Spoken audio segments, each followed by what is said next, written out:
My name is Ronald Reagan. I have been asked to talk on several subjects that have to do with the problems of the day. Now, back in 1927, an American socialist, Norman Thomas, 6 times candidate for president on the Socialist Party ticket, said the American people would never vote for socialism. But he said under the name of liberalism, the American people will adopt every fragment of the socialist program. There are many ways in which our government has invaded the precincts of private citizens, the method of earning a living.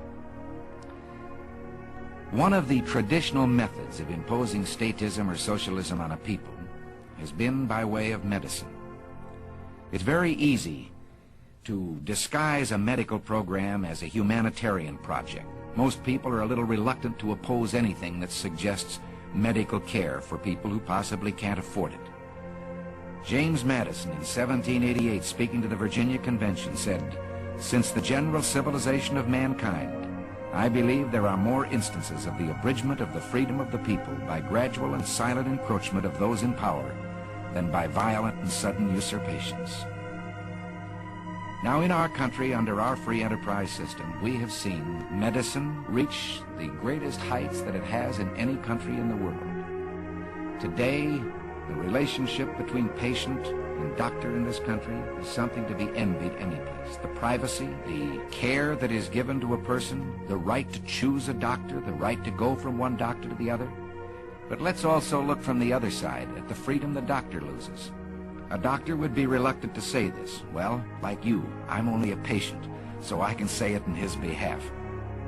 The doctor begins to lose freedoms. It's like telling a lie, and one leads to another. First, you decide that the doctor can have so many patients. They're equally divided among the various doctors by the government. But then the doctors aren't equally divided geographically. So a doctor decides he wants to practice in one town, and the government has to say to him, "You can't live in that town. They already have enough doctors. You have to go someplace else." And from here, it's only a short step to dictating where he will go. This is a freedom that I wonder whether any of us have the right to take from any human being. Take it into your own occupation or that of your husband. All of us can see what happens once you establish the precedent that the government can determine a man's working place and his working methods, determine his employment. From here, it's a short step to all the rest of socialism, to determining his pay. And pretty soon, your son won't decide when he's in school where he will go or what he will do for a living.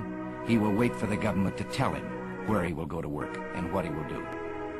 In this country of ours took place the greatest revolution that has ever taken place in the world's history, the only true revolution. Every other revolution simply exchanged one set of rulers for another. But here, for the first time in all the thousands of years of man's relation to man, a little group of men, the Founding Fathers, for the first time, established the idea that you and I had within ourselves the God-given right and ability to determine our own destiny. This freedom was built into our government with safeguards. We talk democracy today, and strangely we let democracy begin to assume the aspect of majority rule is all that is needed. Well, majority rule is a fine aspect of democracy, provided there are guarantees written in to our government concerning the rights of the individual and of the minorities. What can we do about this? Well, you and I can do a great deal. We can write to our congressmen, to our senators. We can say right now that we want no further encroachment on these individual liberties and freedoms. And at the moment, the key issue is we do not want socialized medicine. If you don't, this program, I promise you, will pass just as surely as the sun will come up tomorrow. And behind it will come other federal programs that will invade every area of freedom as we have known it in this country. Until one day, as Norman Thomas said, we will awake to find that we have socialism. And if you don't do this, and if I don't do it, one of these days, you and I are going to spend our sunset years telling our children and our children's children what it once was like in America when men were free.